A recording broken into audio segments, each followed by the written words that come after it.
last speaker for the day is Ross Gibson, who's going to talk to us about the age of referral to the children's hearing system. Ross qualified from Strathclyde University in 2009 and worked with the Youth Justice team in Glasgow City Council and joined CYCJ in 2017 as practice development advisor and focusing on diversion from prosecution and participation, and currently involved in a whole number of things, including examining the potential for the children's hearing system to be available for older children, 16 and 17, supporting staff and CYCJ project on Youth Justice Voices, disseminating the findings for the 2 secure care censuses. The latest one came out recently, and supporting Debbie Nolan in considering the implications of the independent care review's conclusions, and also undertaking a part-time PhD. Ross is one of these people that I think seems to be doing a million things at once. And so really exciting to, and fits in some Lego as well, which is always good in terms of engaging with young people. So I'll pass now to you, Ross. Thank you, Bruce, and thank you everybody that's came before me to set up, which will be a massive disappointment compared to everything else that's came before me. It's really been a really good conference so far. So I'm going to provide a really brief summary of some of the discussions and thoughts that we've had as part of the cross-system working group that is looking at the potential for an increase at the age of referral into the children's hearing system. And whilst we are at a National Youth Justice Conference, I think it's really important to remember and have at the front of our mind that increasing the age of referral for the children's hearing system isn't just going to be a response to children who come into conflict with the law, but it'll be for the 16-year-old who's not in a supervision order, but who becomes homeless, a 17-year-old who we discover has been trafficked or subject to sexual exploitation and so on and so forth. And I think is one way that we can address some of the issues we've been hearing today. It's a way of us meeting the promise. It's specifically included within the plan 21 to 24 that we keep under 18s out of Polmont, and opening up a referral route into the children's hearing system is one way we could do that. So whilst I'm speaking on myself, and this is some of the conclusions towards the end will be my own views, I'm speaking about discussions that have been taking part between the cross-system working group, which is, as you see, you get representation of a variety of different organisations bringing their own strengths and insights into the particular issue. So given the theme of today's conference, just wanted to flag up the issues which have already been flagged up. Making this change is one way of Scotland ensuring that we are adhering to the articles of the UNCRC in terms of treating every child under the age of 18 as a child, and by providing an opportunity for them to be dealt with, responded and supported by within a child-friendly context. And you will have heard this previously already, but I think when we think of 16, 17-year-olds within the court system, they are very often confused by the technical language, the Latin, the whole setup. And a quote that Kate Whiting used in her report last year was, I don't think I understand really what I'd done or the seriousness of it or the process or not really anything about it at all.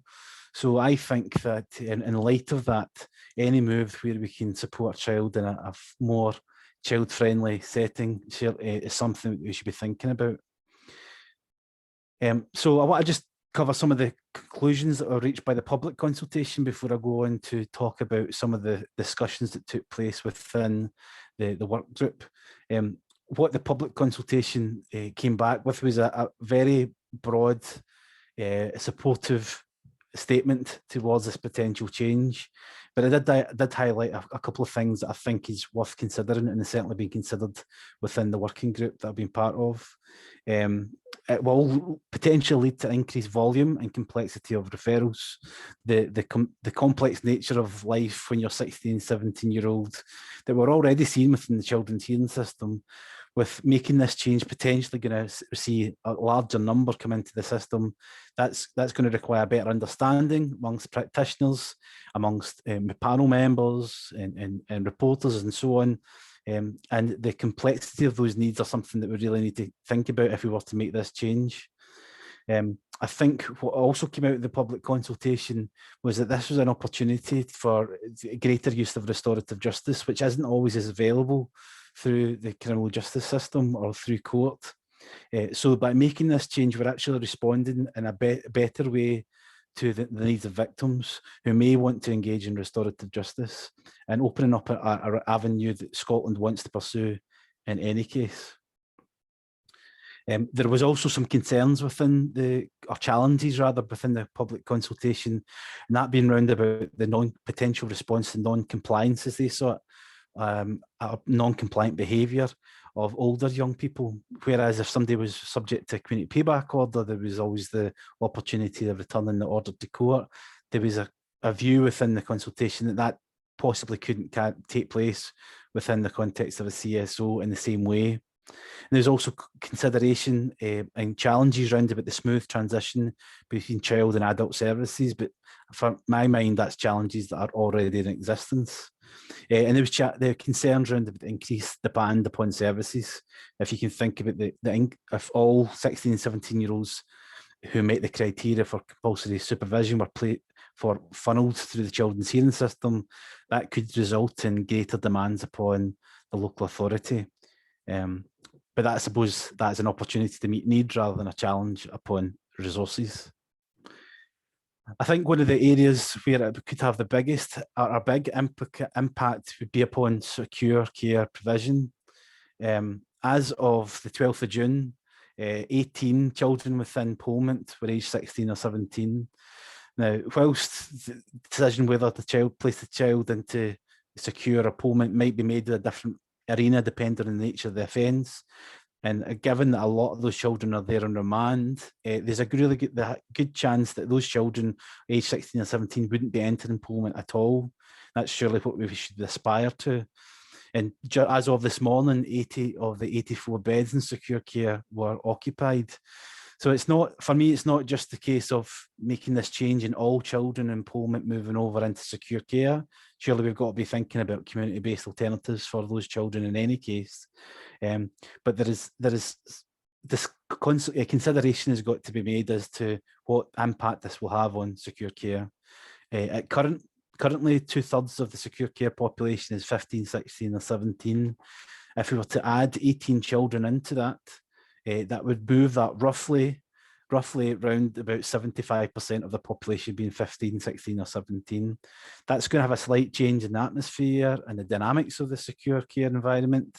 And that's not to say it's not something we should be doing, but it's something we should be thinking about if and when we do make this change. And I suppose there's certainly been discussion in the work group whether the children who enter Polmont and the children who enter the secure care setting are the very same children. And I want to ask that question myself here in the next couple of slides.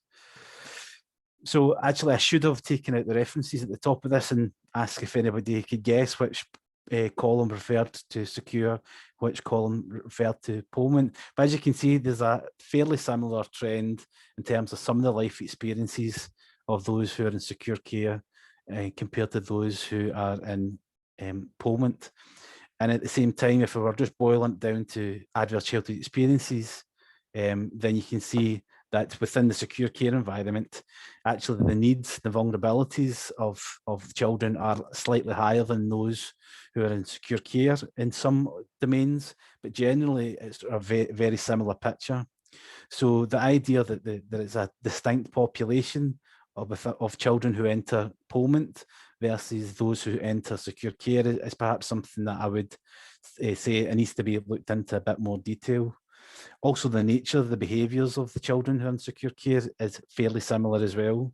We already have children within secure care who have caused significant levels of harm and are there serving sentences just by the act of fate or luck that they happen to be on a compulsory supervision order at the time of sentencing. So we should not shy away from this change, I would argue, because we think that Polmont is there that can only deal with a certain type of behaviour or certain type of offences. And then overall, the average those with secure care of the Scottish population who'd experienced 4 or more adverse childhood experiences accounted for 67%, whilst in the most recent the study by Cesarani, within the 2017 prison study, rather, it was 51% of children within prisons had encountered 4 or more adverse childhood experiences. So the level of need is fairly similar across the board.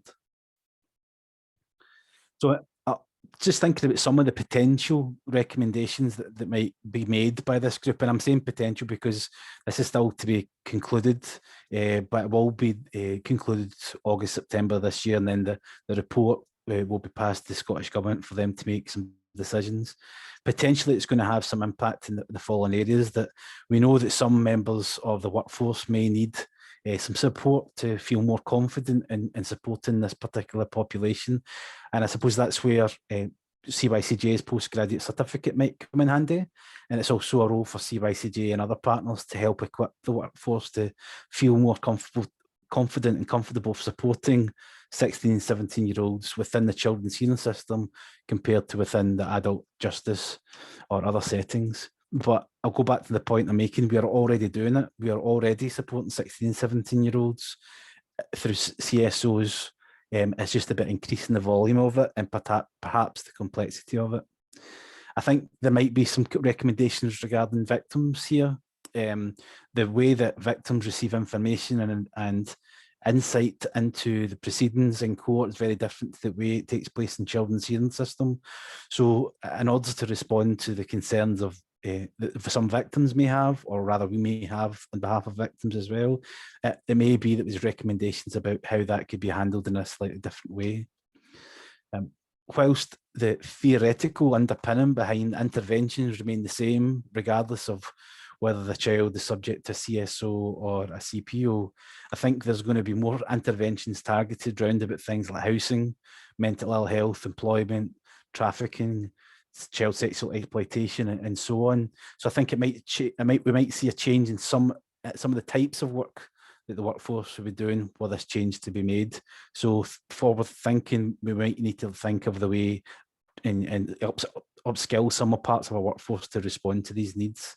And some of that will require legislative change. The definition of a child in Scotland is varied depending on what piece of legislation you're looking at.